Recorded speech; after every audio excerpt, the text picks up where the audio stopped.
que la corruption. Vous, capitalistes, vous n'avez cessé de pousser la classe ouvrière à la misère. Et vous, communistes, vous avez cessé d'exploiter cette misère voulue par les capitalistes.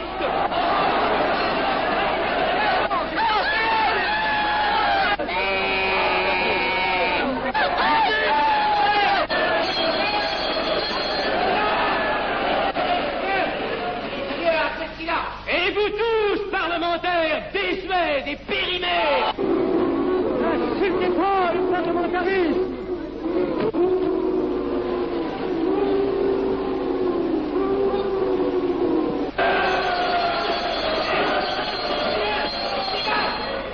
Messieurs, je vais lever la séance. Continuez, monsieur Hassel. Messieurs, je n'ai plus rien à dire. J'ai eu conscience de vous dire quelques vérités, peut-être désagréables, mais utiles. Non, ce ne sont pas quelques interruptions qui m'arrêteront. La communauté française ne se bâtira pas sur le conflit de la vieille bourgeoisie égoïste et du peuple affamé. C'est pourquoi je ne voterai pas ce projet qui donne satisfaction au capitalisme international et serait le bon prétexte pour les communistes à accentuer nos divisions. Je ne le voterai pas. Je serai sans doute le seul à ne pas le voter, car il semble que par une étrange aberration, la Chambre tout entière soit prête, comme toujours, à trahir l'intérêt français au bénéfice de certains intérêts internationaux très particuliers.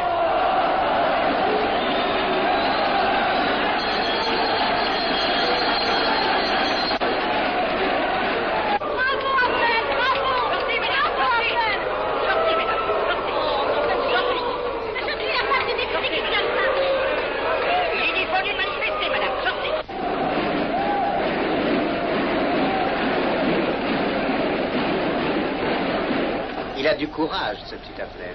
Ces petits nationaux trop puritains nous font perdre notre temps. Il faudrait l'éduquer un peu.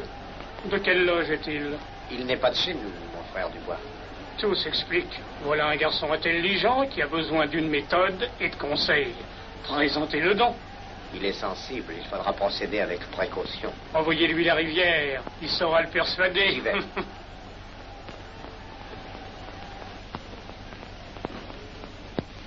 Mon cher vénérable, nous avons un service à vous demander. Enfin, dis donc, je vous suis tout dévoué. Le jeune Affnel qui vient de parler assez brillamment devrait subir les épreuves de l'initiation. La maçonnerie lui apporterait beaucoup et le disciplinerait. Ne croyez-vous pas? J'y pensais déjà. Nous allons nous en occuper activement. Alors, je suis brisé. Comment avez-vous trouvé mon discours? Excellent. Vous leur avez dit de fort bonnes vérités. Ouais, ça n'a pourtant servi à rien, ils ont voté le projet. Ça ne sert jamais à rien de dire la vérité. Les gens n'aiment pas la vérité. Ils préfèrent de beaucoup les mensonges. Vous êtes cynique. Non. J'ai une certaine expérience politique, déjà ancienne. À propos, voulez-vous venir un peu avec moi? J'ai quelque chose à vous dire. Volontiers.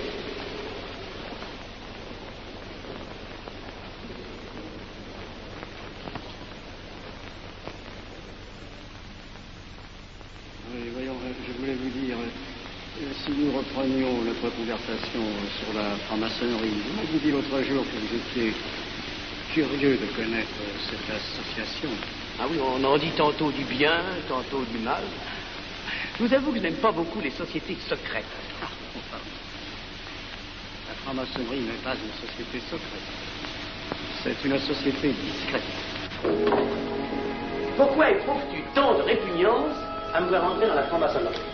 Cette association me semble suspecte. Il ne doit y avoir que des arrivistes là-dedans. Non, voyons, sont peut-être aussi des braves gens animés d'un idéal sincère. Le texte qu'ils m'ont donné est rempli de bonnes idées. Tu me diras que ça n'est qu'un programme affiché à l'entrée. Mais il me paraît loyal. Tu es un honnête homme, mon chéri. Mais tu as un grand défaut. Ah, et lequel? Tu ne vois jamais le mal. Tu imagines que les autres sont bons comme toi-même. C'est pourquoi tu as toujours des déceptions. N'importe, je suis décidé à tenter cette expérience. Alors fais-la. Je souhaite me tromper. Quand vas-tu te présenter chez ces gens? Mercredi. Déjà.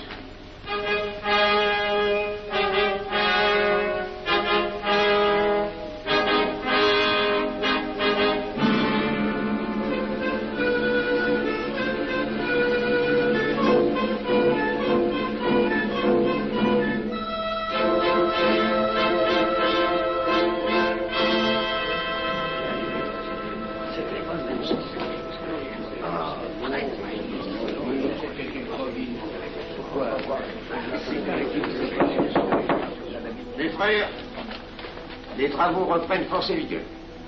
La tenue du comité a voté l'interrogatoire du profane Avenel. Nous allons lire les rapports confidentiels de nos enquêteurs. Pierre Avenel, né en 1902 à Laval, a fait sa première communion. Oh, mon frère, je vous en prie. Mais déclare ne pas pratiquer régulièrement. A même cessé de fréquenter l'église. Très bien. Mais s'avoue spiritualiste.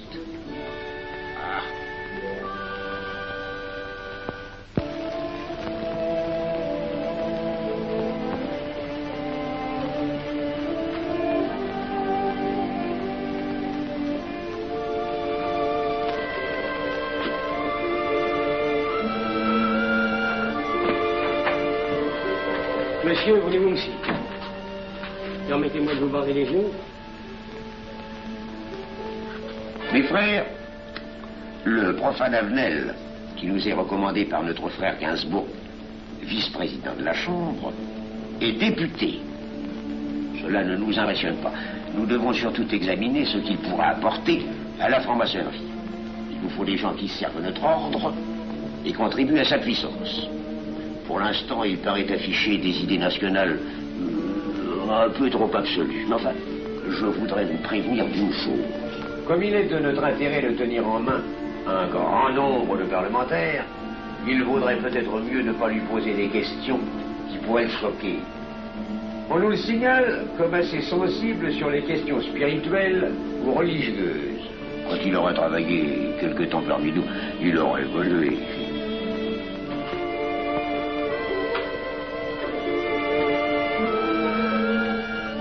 Voilà, le silence le plus absolu, mes frères. Qui frappe ainsi régulièrement à la porte du temple? C'est un profane qui demande à être interrogé, vénérable maître. Faites entrer le profane.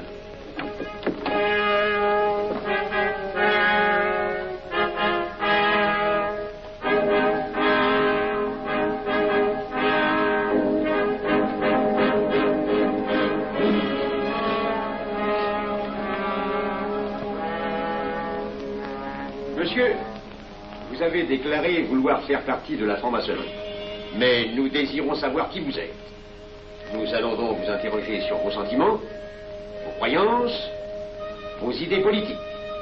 Répondez-nous sans vous troubler, mais en nous disant la plus stricte vérité. Consentez-vous à cet interrogatoire? J'y consens. Monsieur, croyez-vous en Dieu? Et pourquoi? Il semble être déçu par ce premier contact avec la maçonnerie. Mais l'interrogatoire est assez pénible. J'ai dû paraître ridicule. Vous vous trompez. D'autres qui sont passés avant vous ont moins bien répondu. Vous avez été reçu avec une majorité convenable, 16 voix contre 10. Comment, j'ai eu 10 voix contre moi? Non, non. 2 seulement. 2. Mais les voix d'opposition comptent pour 5.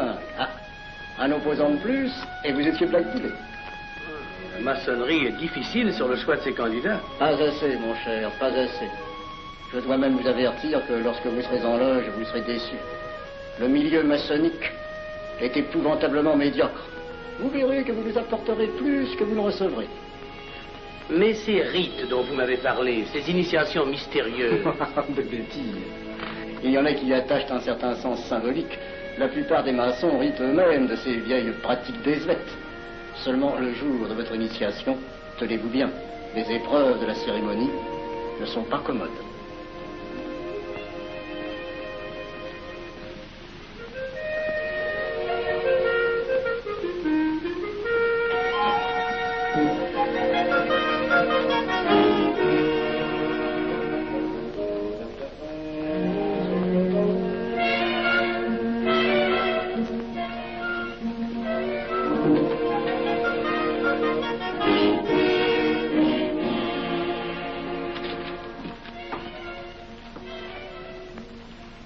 Bon. Attendez à la buvette, là. On viendra vous chercher. Mais c'est entendu, mon cher, je m'occupe de ton affaire. Tu peux compter sur moi. Mais c'est entendu. Excuse-moi, la tenue va commencer, je suis un peu en retard. Bien.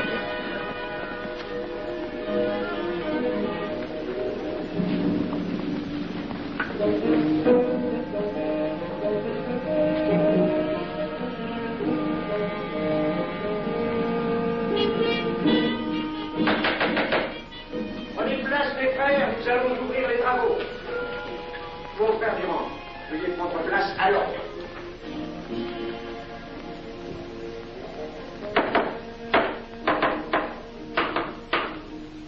Frère premier surveillant, êtes-vous franc-maçon? Mes frères me reconnaissent comme tel, vénérable maître. Frère second surveillant, quel âge avez-vous? 3 ans, vénérable maître. Frère premier surveillant, quel est le premier devoir d'un surveillant en loge? Vénérable maître, c'est de s'assurer que le temple est couvert. Veuillez vous en faire assurer par le frère couvreur.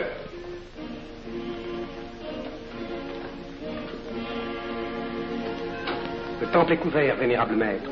Frère second surveillant, quel est le second devoir des surveillants en loge? Vénérable maître, c'est de s'assurer que tous les frères présents sont membres réguliers de la loge ou visiteurs connus. Debout, et alors, mes frères. Frère premier et second surveillant, assurez-vous que tous les frères rangés devant vos colonnes sont membres réguliers de la loge ou visiteurs connus.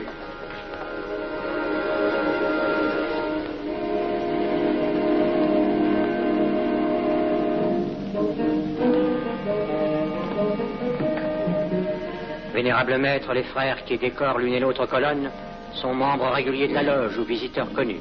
Il en est de même à l'Orient. Frère premier surveillant, à quelle heure les francs-maçons opèrent-ils leurs travaux? À midi, vénérable maître. Quelle heure est-il, frère second surveillant? Il est midi, vénérable maître. Puisqu'il est l'heure du travail, frère premier et second surveillant, invitez les frères de vos colonnes à se joindre à vous et à moi pour ouvrir les travaux de la respectable loge des enfants de l'univers Orient de Paris, au grade d'apprenti, en la forme accoutumée. À moi, mes frères, par le signe, la triple batterie et l'acclamation.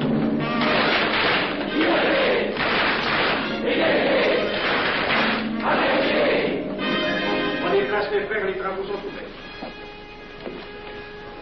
Mes frères, l'ordre du jour appelle l'initiation du profane Avenel. L'atelier a voté dans une précédente tenue la mission du dit profane. Nous allons donc ce soir le recevoir solennellement. Mon frère couvreur, veuillez aller chercher le profane Avenel qui a écrit son testament philosophique dans le cabinet de réflexion.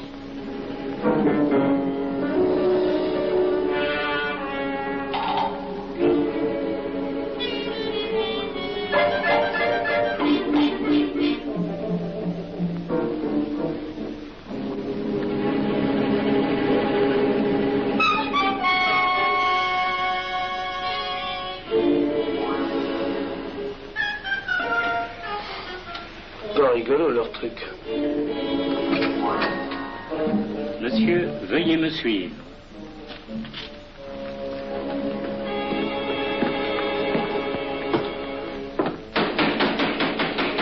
Qui frappe ainsi régulièrement à la porte du temple? Vénérable maître, c'est un profane qui demande à être reçu maçon s'il en est jugé digne. Frères, armez-vous de vos glaives. Faites entrer le profane.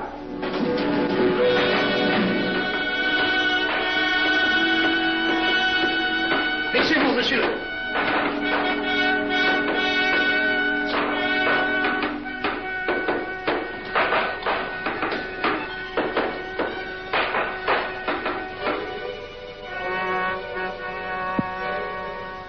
Monsieur, cette épée que vous sentez sur votre poitrine est toujours levée pour punir le parjure. Elle est le symbole du remords qui déchirerait votre cœur si vous deveniez traître à la société dans laquelle vous voulez entrer. Est-ce de votre propre volonté, en pleine liberté, que vous vous présentez parmi nous? Oui. C'est une institution qui ne procède que d'elle-même. Elle prend sa force dans la raison. Persistez-vous toujours dans vos intentions? Êtes-vous bien déterminé à vous soumettre aux épreuves, quelles qu'elles puissent être? J'y consens. En ce cas, confiez-vous à la main qui va diriger vos pas. Mais comme il serait imprudent de s'imposer des obligations dont on ne connaîtrait pas l'étendue, il est de la sagesse de cette respectable assemblée de vous dire quels seront vos devoirs si elle vous admet dans son sein. Le premier est un devoir absolu de secret sur tout ce que vous pourrez entendre et découvrir parmi nous, ainsi que sur tout ce que vous verrez et saurez par la suite. Je dois exiger de vous un serment prêté sur la coupe des libations. Consentez-vous à le prêter? Oui. Frère expert, faites approcher le profane. Et vous, maître des cérémonies, apportez la coupe des serments. Présentez la coupe au profane.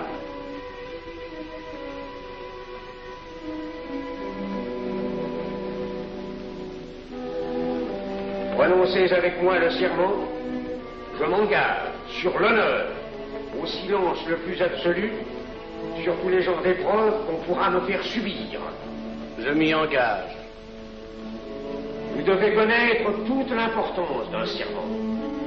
Si jamais vous manquiez à une parole aussi solennellement donnée, buvez. Buvez! Buvez!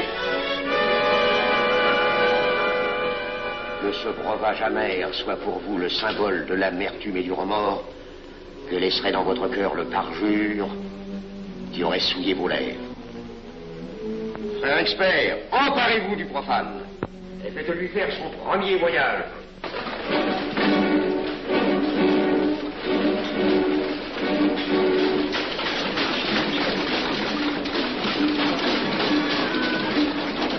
Là, c'est un profane qui demande à être reçu maçon.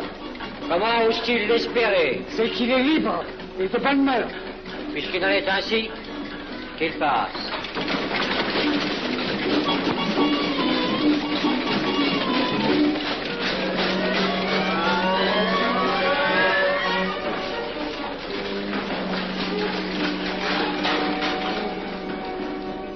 Monsieur, le voyage symbolique que vous venez de faire est l'emblème de la vie humaine.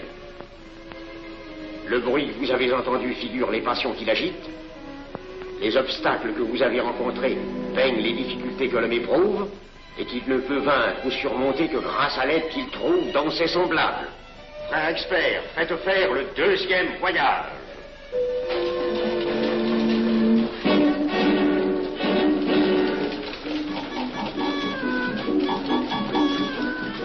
Qui va là? C'est un profane qui demande à être reçu maçon. Comment ose-t-il l'espérer? C'est qu'il est libre et de bonne mœurs. Puisqu'il en est ainsi qu'il passe, et qu'il soit purifié par l'eau.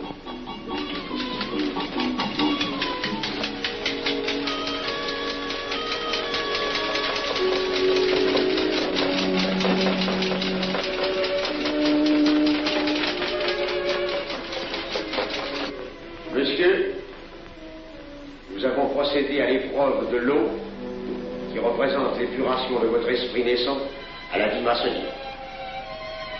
Votre cœur doit être limpide comme l'eau pure. Frère expert, faites faire le troisième voyage.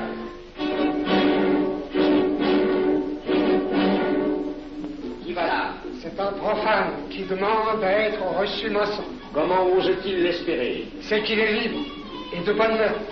Puisqu'il en est ainsi qu'il passe par les flammes.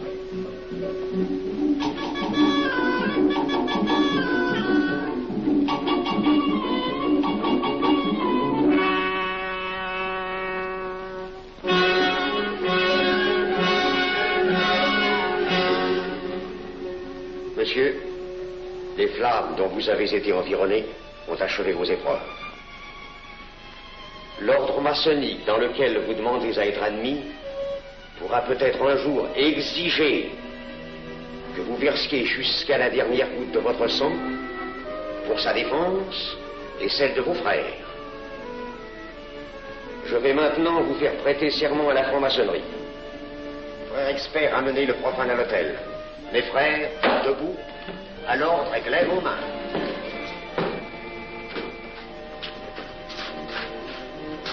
Moi, Pierre Avenel. Moi, Pierre Avenel. De ma propre et libre volonté. De ma propre et libre volonté. En présence de cette respectable assemblée de maçons. En présence de cette respectable assemblée de maçons. Je jure et promets solennellement. Je jure et promets solennellement. De ne jamais révéler aucun des mystères de la franc-maçonnerie qui vont m'être confiés. De ne jamais révéler aucun des mystères de la franc-maçonnerie qui vont m'être confiés. Quelle idée saugrenue ton mari a-t-il de se faire recevoir franc-maçon? Je lui ai déconseillé tant que j'ai pu, mais tu sais comme il est entêté. Il va se trouver dans un milieu d'arrivistes si médiocre. On l'a pourtant bien prévenu. Pourvu qu'il ne lui arrive rien. Il y a tant d'histoires qui courent sur le compte de ces sociétés secrètes. Ne t'inquiète pas, Pierre. Il saura se tirer d'un mauvais pas. C'est prudent. Pas assez. Monsieur, le serment que vous venez de prêter ne vous donne-t-il aucune inquiétude? Consentez-vous à le renouveler lorsque vous aurez reçu la lumière? Je le renouvellerai. Mes frères, nous allons donner la lumière aux profanes. Frère Couvreur, préparez-vous à accomplir votre office. Que la lumière lui soit donnée à mon 3e coup de maillet.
Ces glaives que vous voyez tourner vers vous vous annoncent que tous les maçons voleront à votre secours si vous respectez et si vous observez nos lois. Mais ils vous annoncent aussi que si vous trahissez votre serment, vous n'échapperez pas à la vengeance de tous les frères répandus sur la surface du globe et qui ont juré de punir le parjure.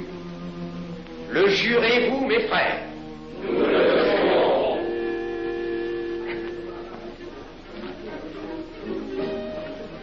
Mes frères, à la santé de notre nouveau frère. À votre santé.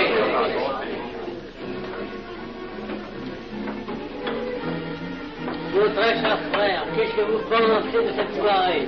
Eh bien, c'est curieux. Cette cérémonie est très impressionnante. Mon cher frère, pourrais-je vous laisser ma carte au cas où vous auriez besoin de mes services? Je vends de tout. De la bonne tripe, des chaussures, du savon à des prix invraisemblables. Tu permets, mon cher Lévi-Stein? Je t'en prie. Mon frère Avenel, nous allons bientôt vous mettre à contribution. Oui, un de nos amis de notre loge voudrait un bureau de tabac. Le Grand Orient est submergé de demandes en ce moment. Avec vous, ça ira peut-être un peu plus vite. Volontiers. Je vous remercie. Ah, dans quelque temps, je vous parlerai aussi d'une autre affaire. Depuis plusieurs années, j'ai droit à la Légion d'honneur. Je ne m'en suis jamais occupé, je n'ai pas voulu déranger nos amis pour ça, on leur demande déjà tellement de choses, n'est-ce pas? Vous m'aiderez? À votre service. Merci beaucoup. Alors, on au revoir. Ah non, pas comme ça. Voyez-vous, des petits coups secs avec le pouce, là, comme ça. Pom, pom, pom. Essayez. Pom, pom, pom. Et ben voilà. Avec ce signal-là, on ouvre toutes les portes.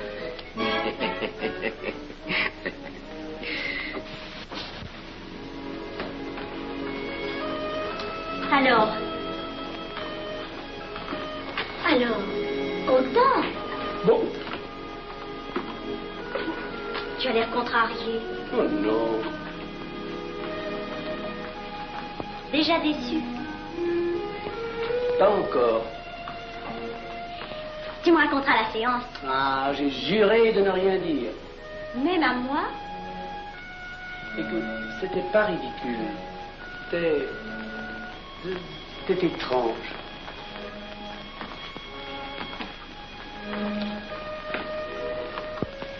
Mon chéri.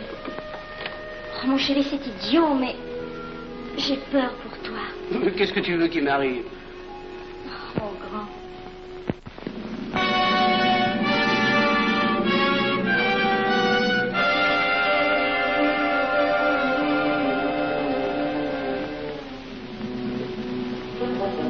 Mon très cher frère Abnel, vous êtes député. J'ai un service à vous demander. Lisez l'intro, tous les détails sur la théorie. Mon très cher frère, si vous pouviez m'obtenir cette place, vous me feriez plaisir. Mon cher, donnez donc un coup de téléphone au préfet, qu'il m'ôte cette contravention. Demandez la liberté, le scandale fascinateur. Mon très cher frère Abnel, j'ai besoin d'un bon témoin de moralité dans un procès. C'est un de nos frères qui passe en correctionnel. Il est bien un peu coupable, mais avec un peu d'appui. Et pour manifester cette solidarité maçonnique, je suis sûr que vous voudrez bien vivre. L'arrestation du banquier Charles Lévy. Le crime des banques coopératives. Un nouveau scandale financier. Il faut l'exclure, c'est une fripouille. Oui, évidemment, c'est une fripouille, mais puisque personne ne le sait, nous pouvons le garder parmi nous. Non! Mais je comprends très bien vos réactions, mon cher Abnel. Mais tenez, je vais vous citer un exemple. J'ai vécu pendant 20 ans en maçonnerie avec un frère que je considérais comme un escroc. Ben, je n'ai rien dit. Parce que c'était un excellent maçon. Nous ne sommes pas du même avis.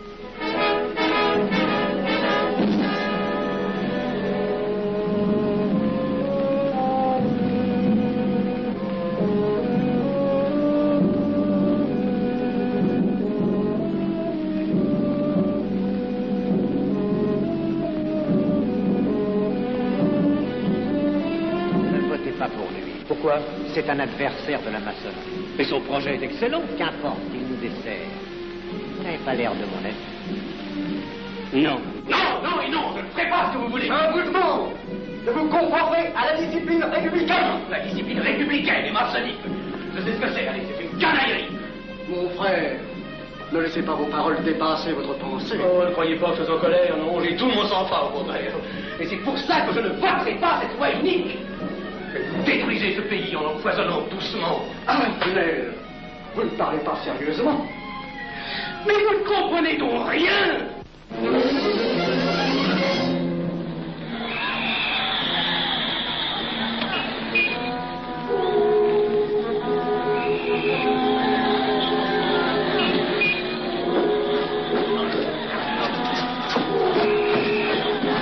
Que se passe-t-il? Regardez. Mais calmez-vous, mon vieux. Ce n'est rien. Rien.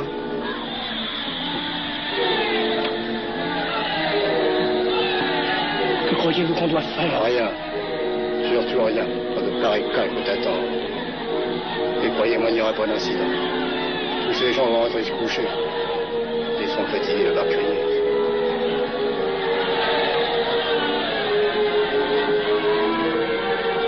Qu'en pensez-vous, Abnel? Je voudrais être avec eux, place de la Concorde. Vous ne parlez pas sérieusement? J'ai pas envie de rire.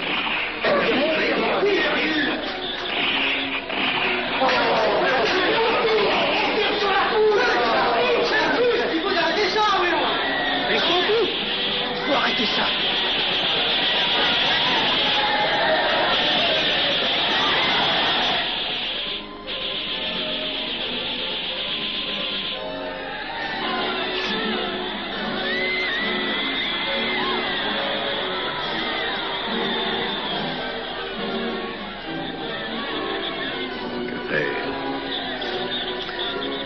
Trop tard.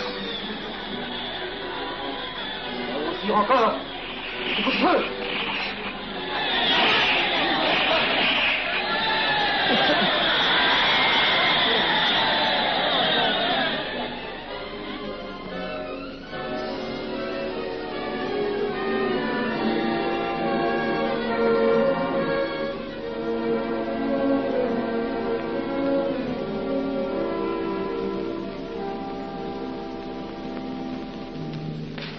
Messieurs, nous avons établi définitivement la liste des membres de la commission d'enquête.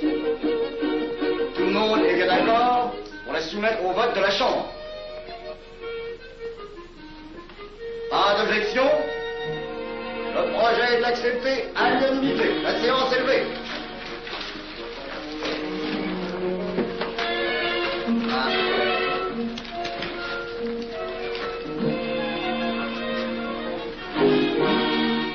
Vous pensez que ça va marcher? Je ne prévois pas d'opposition.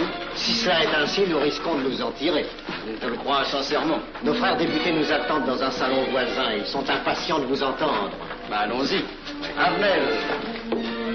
À propos, cher ami, je vous ai mis d'office dans la commission d'enquête. Moi, pourquoi? C'est indispensable. J'ai besoin de vous. Venez avec nous. Vos amis nous attendent.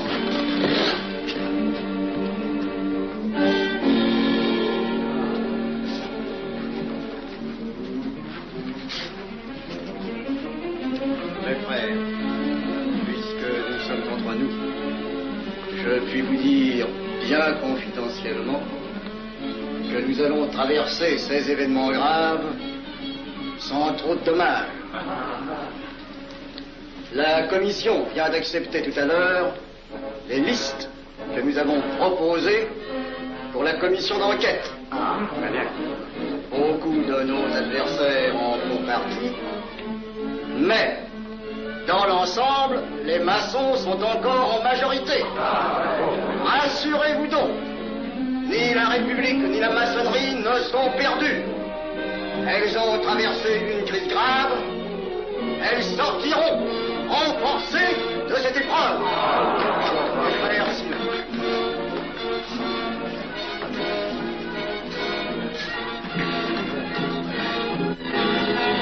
Demandez l'anti-Marfond, le scandale de la commission d'enquête. Demandez l'anti-Marfond, le scandale de la commission d'enquête. Vous me demanderez successivement le Quai d'Orsay, la Banque de France, l'état-major, le secrétaire général du Parti radical socialiste, le temps et les usines d'aviation Guerlain. Bien, monsieur.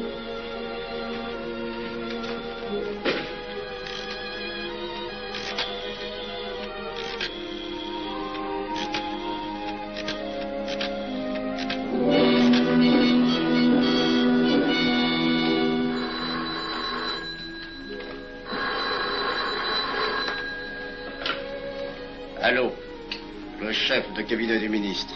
Allô? Mais oui, passez-le moi. Lui-même, à vos ordres, votre très cher ami. Je ne peux rien vous dire par téléphone. Il pleut. Vous me comprenez? À merveille.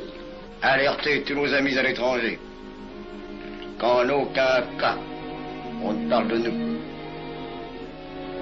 Silence. Compris. Allô, ici Général Maisonnat. À vos ordres, mon cher Larivière. Je compte sur vous, mon cher général, pour que l'armée ne varie pas politiquement. Elle doit rester divisée, avant tout. Ne craignez rien, j'ai déjà procédé à des changements importants. Tous les officiers suspects d'être contre nous ont été éloignés de Paris et séparés les uns des autres. Mes frères, il est indispensable de franchir cette mauvaise passe. Il ne faut pas trop de mouvement de bourse. N'est-ce pas, mon frère sous-gouverneur? Nous maintiendrons la monnaie. La presse de droite doit essayer d'attaquer la presse de gauche. Pendant quelque temps. Pour donner le change. C'est entendu.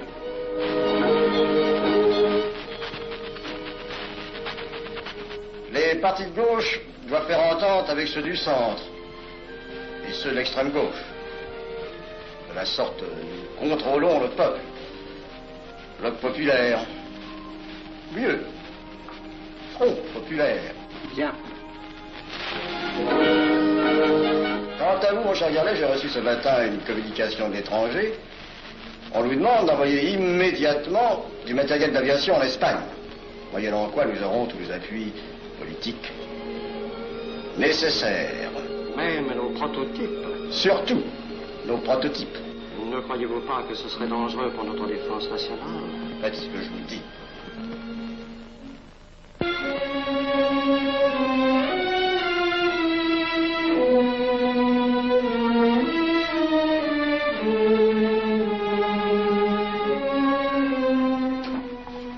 Monsieur Adnet, faites entrer. Ah, bonjour, cher ami. Comment on va? Bien, merci. Ah, je vous ai fait appeler. Que se passe-t-il? On ne vous voit plus. Vous le boudez? Oh non. Cigarette. Non, merci. Dites-moi, pourquoi avez-vous refusé de faire partie de la commission d'enquête? Oh, j'ai beaucoup de travail en ce moment et je fais déjà partie d'autres commissions. Avenel, répondez-moi franchement. Ce n'est pas parce que nous avons eu l'autre jour une petite discussion bien fraternelle? Eh bien, justement, si. Je voudrais vous parler de la franc-maçonnerie. Ah, mais bien, voyons, mais bien entendu. Asseyez-vous. Alors, je vous écoute. Eh bien, voilà, vous avez été mon présentateur, je vous dois une explication. Je suis décidé à déposer ma démission. Vous avez l'air d'avoir été déçu par la maçonnerie. Oh, pire, choqué. Pourquoi? Mais confessez-vous, mon vieux.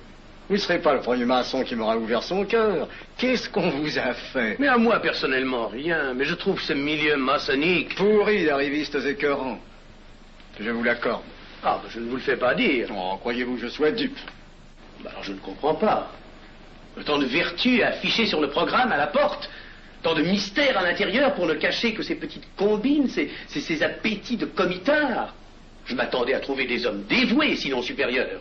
Au lieu de ça, je n'ai rencontré que des quémandeurs de bureaux de tabac ou de décoration, ou alors des fripouilles qui cherchaient à m'utiliser pour échapper à des condamnations.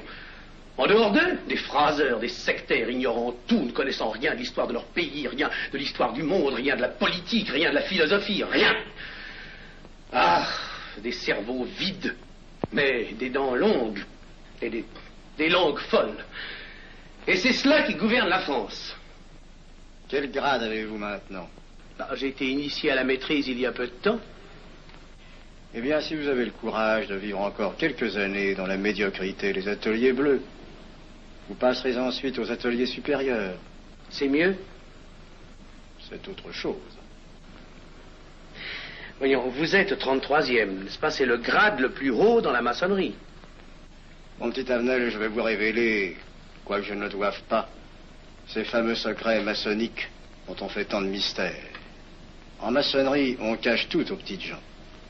En bas, vous ne savez rien. En haut, vous commencez à voir un peu plus clair dans le jeu mondial. Moi-même, je ne suis pas totalement éclairé sur les intentions des dirigeants de notre ordre. Et quand je dis dirigeants, je me trompe. Il n'y a pas de chef chez nous. Il n'y a que des exécutants. Je suis un pion sur un échiquier, j'accomplis une fonction. Je reçois des messages. J'obéis. Je transmets. J'agis. Mais qui dirige? Personne. C'est beaucoup plus compliqué et simple en même temps qu'on ne pense.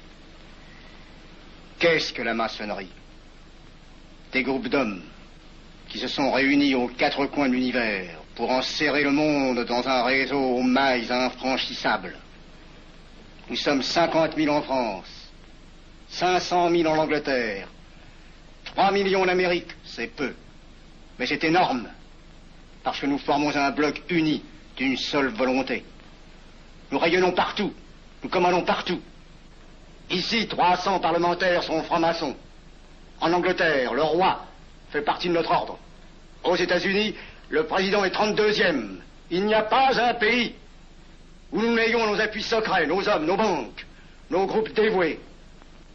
Et ceci n'est rien. Je ne vous montre là de la maçonnerie que la puissance physique. Il y a peut-être autre chose. Mais quoi? Une doctrine supérieure. Une antique expérience des forces du monde qui nous permet de pousser les peuples tantôt vers la vie, tantôt vers la mort, quand il le faut. La mort? Je croyais la maçonnerie attachée à la paix. À une certaine paix. Notre paix. Sinon,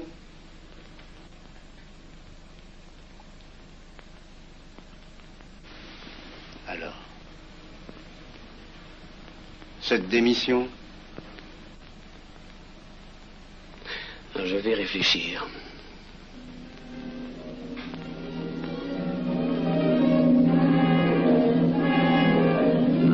Alors, il n'y a qu'une solution, la guerre.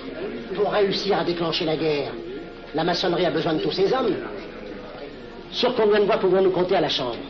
Nos frères parlementaires sont à peu près tous sûrs. Sauf un, que j'oserais nommer, car il fait partie de notre loge.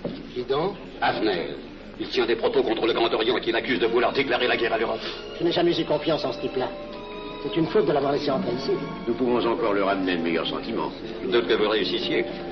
Qui sait? Nous avons peut-être les moyens pour ça.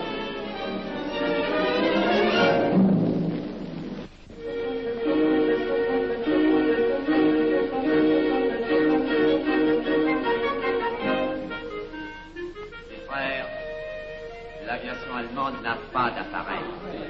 Plus de 2000 accidents d'avion l'année dernière en Allemagne.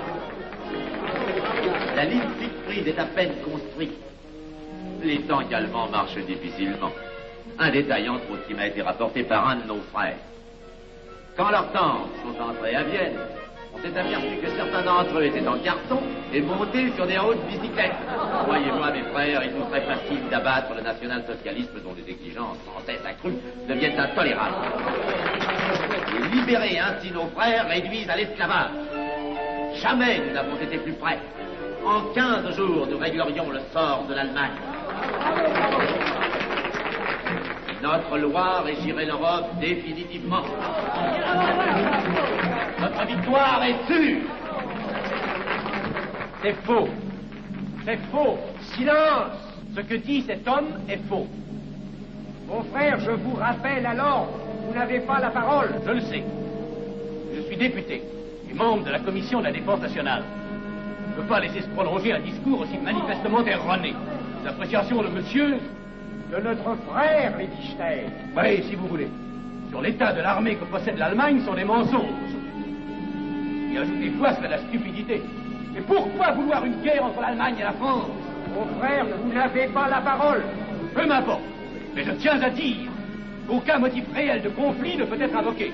Vous le direz tout à l'heure, après l'exposé de notre frère. Non, je la dirai immédiatement, avant d'entendre des stupidités bellicistes. Oh. Mais vous tous, maçons, vous poussez à la guerre.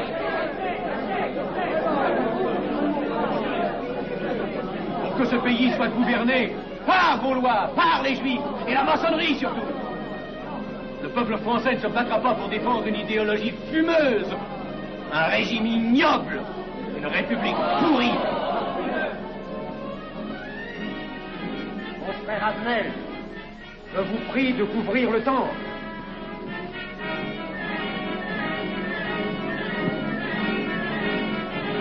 Vous êtes tous des menteurs et des faussaires. Tout chez vous n'est qu'une sinistre comédie.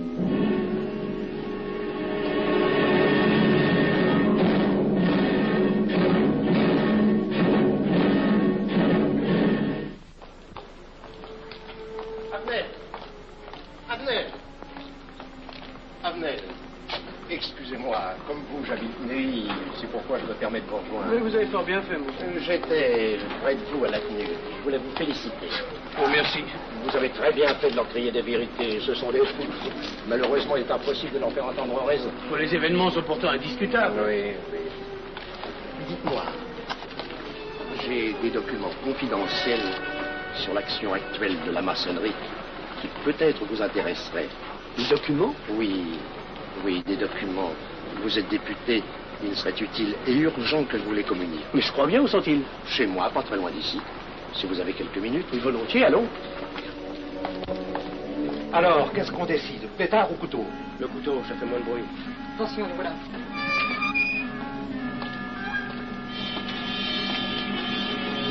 Un instant, je vais voir si...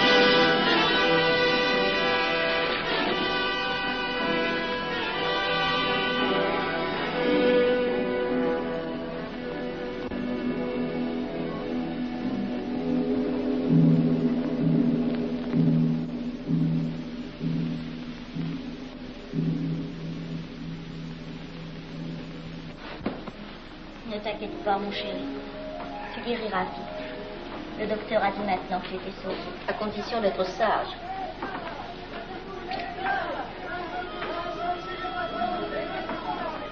Qu'est-ce qu'on entend? C'est la mobilisation générale, mon chéri. Quoi, la mobilisation? Ne t'agite pas, je t'en supplie. Je n'aurais pas dû te le dire, mon Dieu.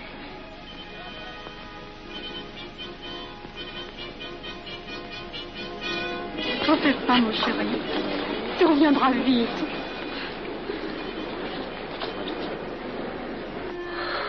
Les brutes. Ils sont arrivés. Ils ont réussi à déclencher leur guerre. Oh, ne bouge pas. Tes plaies sont à peine fermées. Si j'étais pas tombé sous les coups de ces criminels, j'aurais peut-être pu arrêter ça. Mais non, tu n'aurais rien pu empêcher, mon chéri. Ces hommes sont plus forts que toi. Ils ne t'auraient pas manqué.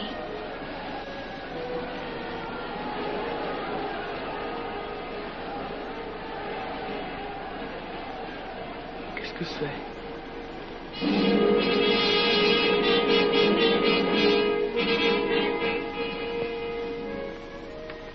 Les malheureux.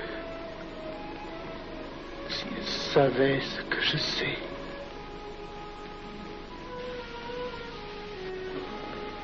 Mes frères, nous pouvons affirmer en toute sérénité que la franc-maçonnerie universelle a présentement atteint son but. Cette guerre qui est la nôtre est déclarée. Elle doit aboutir au triomphe de notre ordre. Il importe que le monde soit définitivement gouverné selon nos méthodes et par nos idées. Debout et alors. Frère premier surveillant, à quelle heure ferme-t-on les travaux? À minuit, vénérable maître. Quelle heure est-il, frère second surveillant? Minuit, vénérable maître. Puisqu'il est minuit et que nous avons accompli notre œuvre, je déclare les travaux clos à mon coup de maillet. Retirons-nous en paix, mes frères, sous la loi du silence.